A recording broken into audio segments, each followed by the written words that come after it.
કાના એ કાના, કાના એ કાના. એક મધુરો સૂર યમુનાના કાંઠે કાંઠે ફરતો ક્યારનો એને બોલાવી રહ્યો હતો. એણે બૂમ તો સાંભળી પણ કોઈ જવાબ ના આપ્યો. અત્યારે એ ગુસ્સામાં હતો, રીસાયેલો, ચીડાયેલો. કાનો યમુનામાં એક એક પથ્થર નાખી રહ્યો હતો. પથ્થર પડતા ડબુક અવાજ થતો અને પથ્થર તળિયે જઈને બેસતો.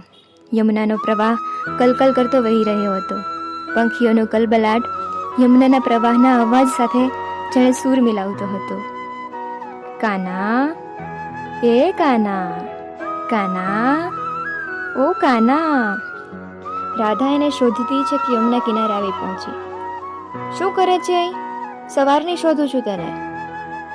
શું કામ? કાનો ગુસ્સે સહેજ પણ ઘટ્યો નહોતો. ભૂખ્યા પેટે એને બધા પર ગુસ્સો આવતો. માને સતાવવા જતાં આજે પોતે જ ફસાઈ પડ્યો હતો. શું કામ? રાધાની આંખો આશ્ચર્યમાં પહોળી થઈ. એ પણ કાનાની બાજુમાં નદીના કાંઠે બેસી ગઈ.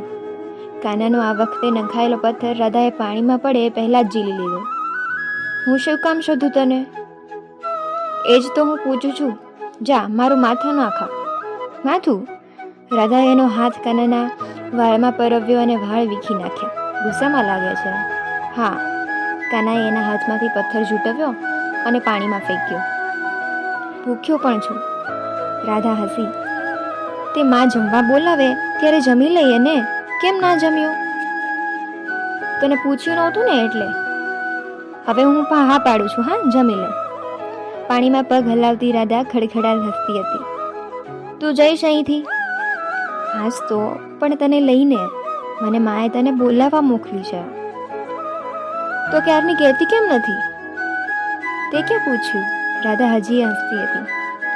ચાલ ઊભી થા. કાનો ઊભો થઈ ગયો અને રાધાનો હાથ પકડી ખેંચવા લાગ્યો. ચાલ જલ્દી. બેસને ઘડીભર. શું ઉતાવળ છે? રાધા હજી પરિહાસ કરી રહી હતી. તું આવે છે કે હું જાઉં? કાનાએ એનો હાથ છોડ્યો નહોતો હજી. એકલો? પછી માને શું કહીશ? ભૂખ લાગી એટલે ઘેર આવી ગયો? રાધા હજી પાણીમાં પગ હલાવતી હતી અને હસતી જતી હતી. ઊભો થવાનો એનો કોઈ ઈરાદો જ નહોતો.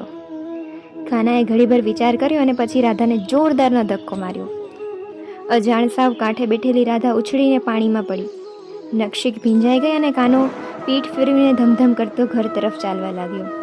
કાના એ કાના, ઓ કાના. પેલો મીઠો અવાજ એની પાછળ પાછળ ચાલી નીકળ્યો.